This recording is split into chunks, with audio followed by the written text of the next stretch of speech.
Hello and welcome back to my channel after a very long break. I know बहुत लंबा break हो गया. Yeah, been a very long time. But this time I've come back with a new type of content. So we spoke enough about yoga and the associated benefits and quite a few yoga poses and what are the useful ones, especially for corporate people. So now I'm doing a very different spin on what is very contemporary for today's society. These days we see a lot of people suffering from mental health illnesses, and the people who suffer from that range from all kinds of backgrounds. So it can be students very young, teenagers, school goers, college goers, very successful professionals, not so successful professionals, housewives, old age people.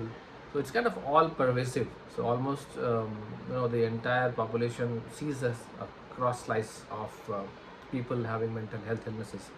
I read a report recently which said that almost like 47% of the population of USA is on prescription medication for mental health related conditions. So that tells you that even prosperity and your basic needs being taken care of, and overall success and a stable society cannot guarantee that people will be free from mental illnesses. It's not a trivial topic, so I know that the topic is very serious, and it's a lot to carry on, and it's a lot to speak on, and there's a lot of scrutiny on anybody and everybody who speaks on this. But I'll give a different spin to it. Okay, the spin is that more often than not, what we think about mental illness is based on what the current doctors have told us about, in the sense that this is primarily related to conditions about what the way you would respond to situations, and more often than not, they advise you, or they will try to take you down a route where it should be controlled through medication.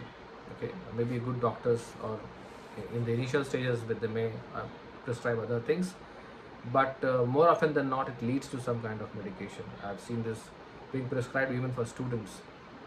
So this issue is quite serious. Just imagine a teenager being on medication, and that medication will likely continue for for years together, maybe for the whole life.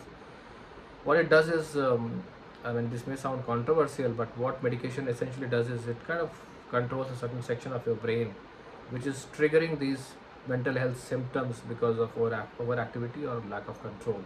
So essentially, you are shutting down one part of the brain, just to make it controllable, just to make it manageable, which is not a great solution. I mean, by no standard, by no means, does this sound like a very um, humanistic, or a very scientific to that extent solution. It just sounds like patchwork, but this is the accepted solution that is there in the current society right now. So it's all pervasive wherever you go for treatment. This is the kind of treatment that happens. People do get treated to some extent, but they have to continue taking the medication for a long time. A lot of cases of relapses are there. So there's no long term or full scale solution that is advertised. Nobody commits you to a solution, and all that is done is kind of lobotomize the brain, which means shutting down or removing a section of the brain. So that is where we are with mental health right now.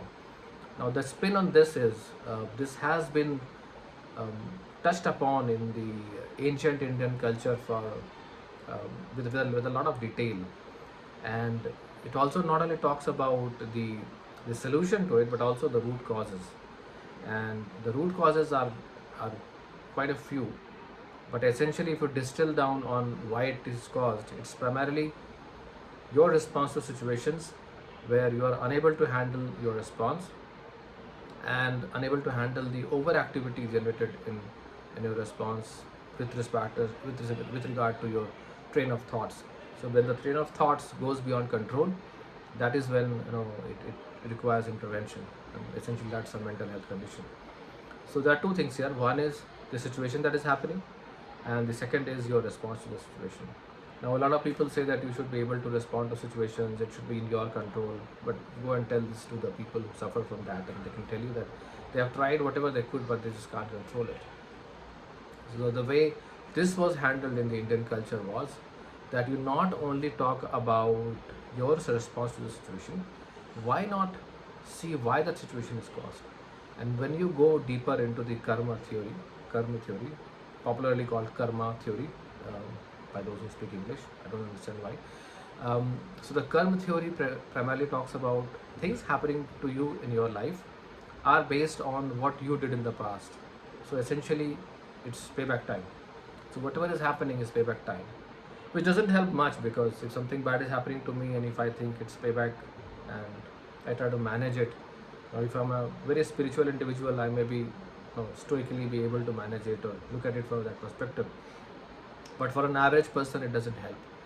So the other way to do it is, there's no doubt about it that if you dive deeper into spirituality and are able to develop those faculties where you understand why something is happening, you would essentially come to the conclusion that whatever is happening is because of your own past karma, your own past karma. Okay, but is the only way to manage a past karma is by living through those conditions? So let whatever is happening because of the karma and try to manage that by responding in whatever way you can. Is that the only way? That's the usual way, right? That's the usual way. We live through our lives, whatever happens, happens. We manage through it, we scrape through it, and in the end, whatever happens, happens, and life ends. Our yogis told us that there is a different route also. There's a different route which used to be a very accepted route through India in ancient times, but it's no longer popular. If you talk about it, people make fun of you. They call you unscientific and so many other things, and you will be kind of beaten back, trolled very heavily. But that other way is, why not let that karma fructify, which means don't let that karma generate a situation in your life. So essentially, what it means is, you burn that karma before it actually creates a situation in your life. So nip it in the bud, so the tree doesn't come out and it doesn't give you the thorny fruits that you are supposed to eat later. So this is the alternate, you can say, the system hack that our yogis have mentioned. But the system hack is not easily accessible. People don't know how to access this hack, how to actually do this. Is it even possible? Is it even feasible? And if it is feasible, how to do it? So let's talk in brief about how to do it actually. If you dive deeper into these ancient sciences, the yogic sciences that were prevalent in India and are still prevalent, but to a very small subsection of society, a system hack that they provided was that you utilize the innate superpowers that an individual has to burn those karma. So essentially, if you look at your karma like a pile of trash, which is emitting bad foul and causing ill health to you, what you would do through this is take a matchstick and like burn it away.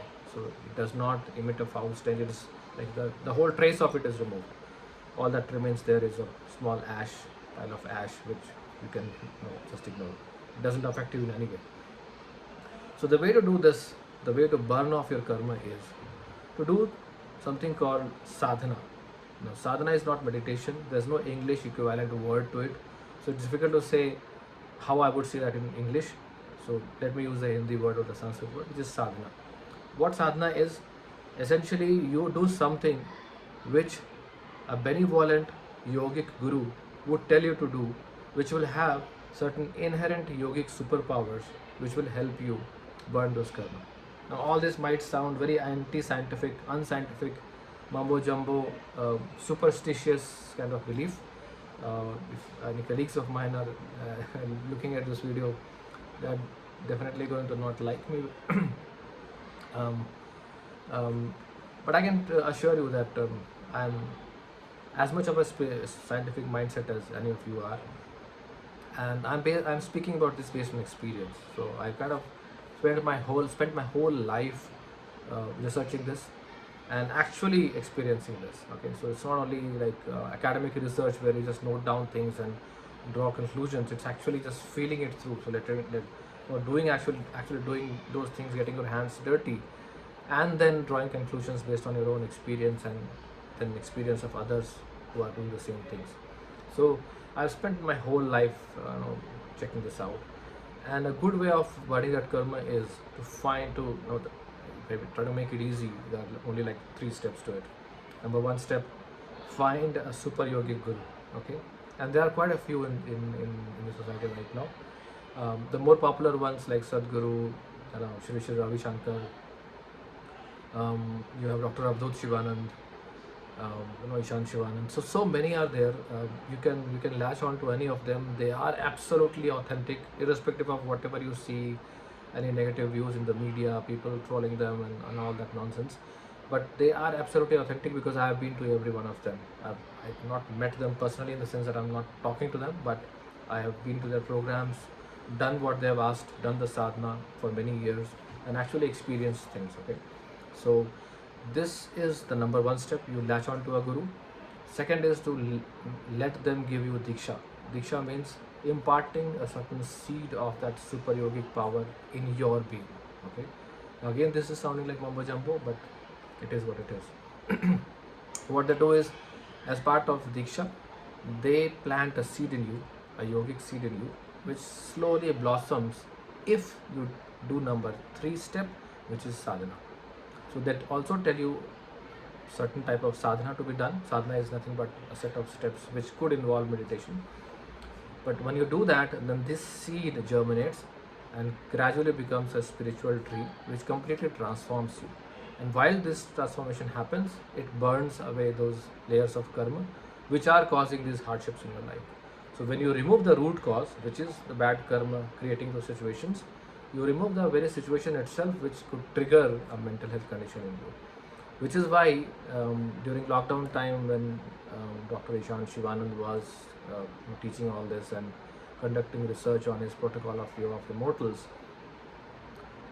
almost 84% of the people who undertook this experienced significant improvement in their mental health condition, which was way above any kind of pharmaceutical intervention, which means these things work better than medicines.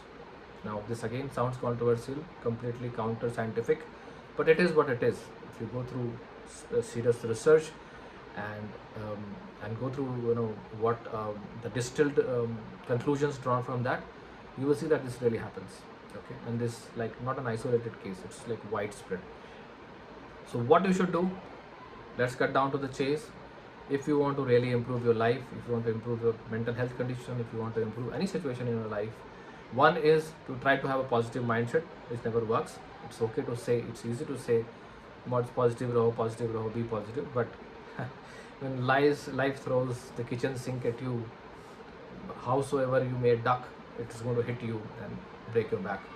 So all that nonsense about positive thinking, about having a happy outlook, all that thing is like completely anti-scientific and anti-spiritual, I would say. Essentially, if you burn out these curves that create those negative situations, and while doing so, you also, through the level of these sadhanas, improve your own resilience, then you can handle any situation in your life in a very positive manner. I have seen this happen not only for myself, but number of my friends and family members and the extended circle that I have, and that number runs into hundreds. So if I try to collate data, I'm not a researcher, but if I try to collate data, the data would be overwhelmingly positive and in favor of this practice. Obviously, we don't have instruments to exactly measure what this Diksha is doing or what this sadhana is doing. We can only measure people's biological factors. You cannot measure what is happening when you are meditating. Maybe you can measure brain functions, but meditation is far beyond that. Sadhana is far beyond that. But to cut down to the chase, to distill the entire discussion that I mentioned here, there are 3 steps to improving your mental health and 3 steps to getting anything in life. Anything in life, whether it's better health, better career, better money, better relationship, or overall better life. Number 1, latch on to a super guru, a super yogi guru. I told you the names, there could be more. Second, attend a program where they are actually giving you Diksha.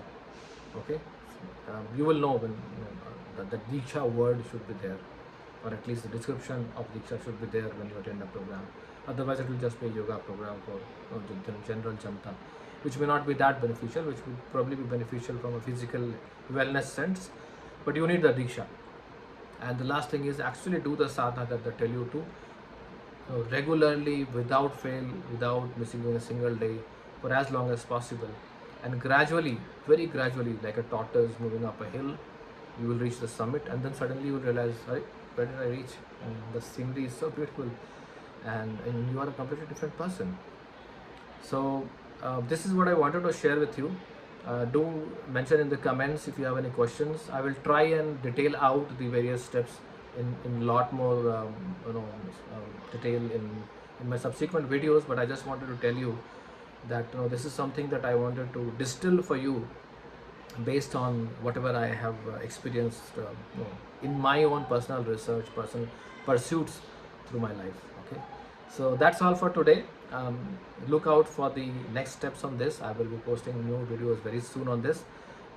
If you have any questions, as I said, reach out. Until then, like, subscribe, and whatever you want to do with my channel, share, please do. All right, and welcome back to my channel. Thank you.